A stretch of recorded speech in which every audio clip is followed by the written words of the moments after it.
السلام علیکم dear students, سہارے اردو چینل پر آپ کو خوش آمدید۔ نئے آنے والے لوگوں سے درخواست ہے کہ وہ چینل کو سبسکرائب کر لیں۔ آج کی ویڈیو میں ہم انٹرمیڈیٹ پارٹ 1 اردو کا جو نیا سلیبس آیا ہے، جو نیا کورس آیا ہے، اس کے حصہ نظم میں شامل ایک بڑی اہم نظم اے وادی لولاب کی تشریح کریں گے، جس کے شاعر جو ہیں وہ علامہ محمد اقبال ہیں۔ چوتھا بند دیکھیے گا: ملا کی نظر نور فراست سے ہے خالی، بے سوز ہے میں خانہ صوفی کی میں ناب، اے وادی لولاب۔ اب یہاں پر فراست کا مطلب ہوتا ہے دانش، عقلمندی، فہم، فراست، کچھ بھی ہم کہہ سکتے ہیں۔ بے سوز کا مطلب ہوتا ہے بیکار، جس کا کوئی فائدہ نہ ہو۔ میں خانہ صوفی سے مراد ہے کہ صوفی کا دل، اور میں ناب کا جو لغوی مطلب ہوتا ہے وہ ہوتا ہے خالص شراب، لیکن یہاں اس سے مراد ہے معرفت، یعنی صوفی کی معرفت۔ چوتھے بند میں علامہ صاحب نے اپنی بات کو مزید جاری رکھتے ہوئے وادی لولاب سے مخاطب ہیں اور ان کو کہتے ہیں کہ اب یہ نوبت آ چکی ہے کہ ملا کی نظر سے دانش، بصیرت، فہم، ادراک کی چمک جو ہے وہ ختم ہو چکی ہے۔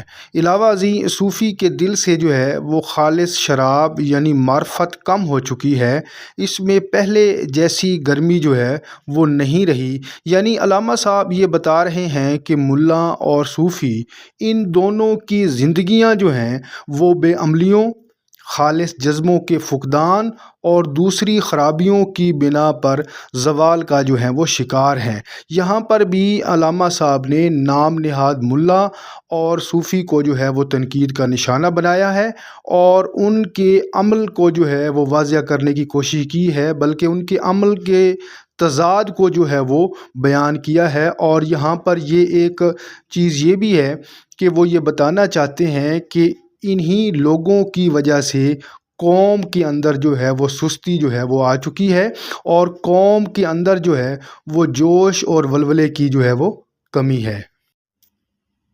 پانچواں اور آخری بند ملاحظہ کیجئے: بیدار ہوں دل جس کی فغان سحری سے، اس قوم میں مدت سے وہ درویش ہے نایاب، اے وادی لولاب۔ اب اس بند میں فغان سحری، فغان کا مطلب ہوتا ہے، یعنی یہاں ہم اس سے مراد لے سکتے ہیں کہ عبادت کرنا یا اللہ کرنا، اور سحری کا مطلب ہوتا ہے صبح کے وقت، یعنی صبح کے وقت جو ہے وہ عبادت یہاں مراد ہے۔ اور بیدار ہونا یعنی جاگنا۔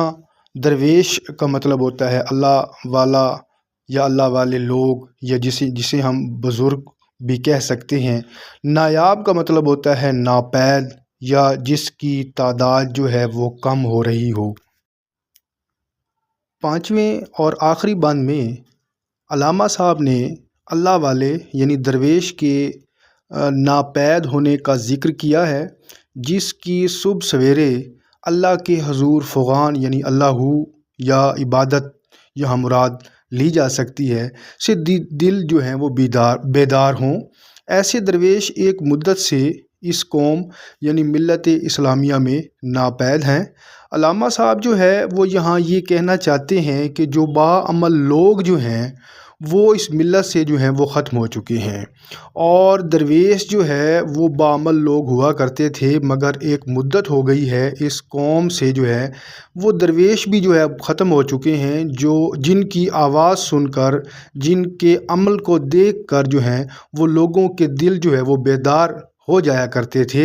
یعنی علامہ صاحب یہ شکوہ کر رہے ہیں، یہ طنز بھی کر رہے ہیں کہ درویشی جو ہے وہ اب نام نہاد جو ہے وہ رہ گئی ہے۔ درویش بھی اب دنیاوی آلودگی میں مبتلا ہو کر توحیدی نعروں کی تاثیر جو ہے وہ کھو بیٹھے ہیں۔